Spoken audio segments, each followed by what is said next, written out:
Il faut emprunter la nouvelle route et je finirai par y arriver. Mais ne pas continuer sur la mauvaise route et dire un peu, je vais changer de route.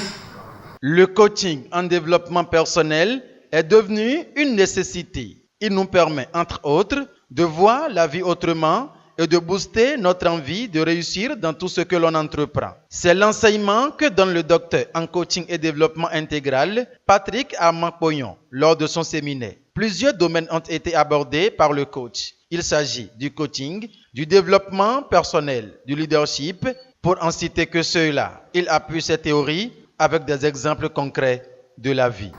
Si vous prenez dans ce pays nos dirigeants, vous allez voir que d'un moment à l'autre, leur comportement n'est pas cohérent.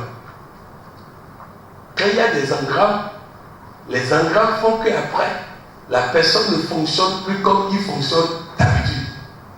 Vous allez voir une personne, par exemple, qui aime défier l'autorité. Défier l'autorité. Il est courageux. Il n'a pas peur des autorités. Il les défie.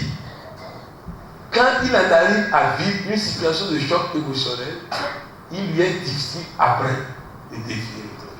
Il va plus loin dans son développement et aborde la question de la signification des pensées négatives et comment y remédier. J'ai reçu une dame la dernière fois qui a été violée dans son enfance et qui refuse toute audace. C'est-à-dire dès qu'on la touche, elle commence même pas. C'est-à-dire elle tremble. Elle a même des spas. C'est sérieux. Mais je n'ai rien fait d'autre que de lui demander de me raconter ce qui s'est passé. Elle dit que c'est douloureux. J'ai dit oui, mais on va y passer. Elle a raconté dans les moindres détails ce qui s'est passé. Vous voyez, en racontant, elle est obligée de se remémorer. En se remémorant, elle est obligée d'analyser. En analysant, ça quitte le mental réactif, ça vient dans le mental analytique. Et depuis ce jour, plus de problème. Ils sont allés même le jour là, ils ont fait correct. Non, j'ai eu le feedback. Ils ont fait correct. À telle enseigne que les gens me disent, coach, est-ce que vous n'utilisez pas autre chose? Est-ce qu'il n'y a pas la magie? C'est pas ça. C'est que vous comprenez le phénomène. Il y a un blocage du mental analytique. Ce qui fait que le réactif l'a enregistré. En racontant soi-même l'histoire, en racontant, c'est douloureux, mais en racontant, ça permet que ça passe. Du mental réactif, ça revient encore dans l'analytique. Ça devient quelque chose de logique.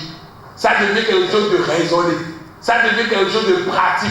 Ça devient quelque chose de connu. Ton première forme de traitement, c'est d'en parler. Patrick Amakpoyon a opté pour une stratégie particulière lors de la remise de diplôme de doctorat en coaching. Suivez, après cette cérémonie, les impressions de deux récipiendaires en coaching. Le coaching est le passage forcé que chaque individu doit essayer de prendre, d'utiliser aujourd'hui pour conduire sa vie personnelle, sa vie de famille, sa vie de société, pour que ce soit une réussite.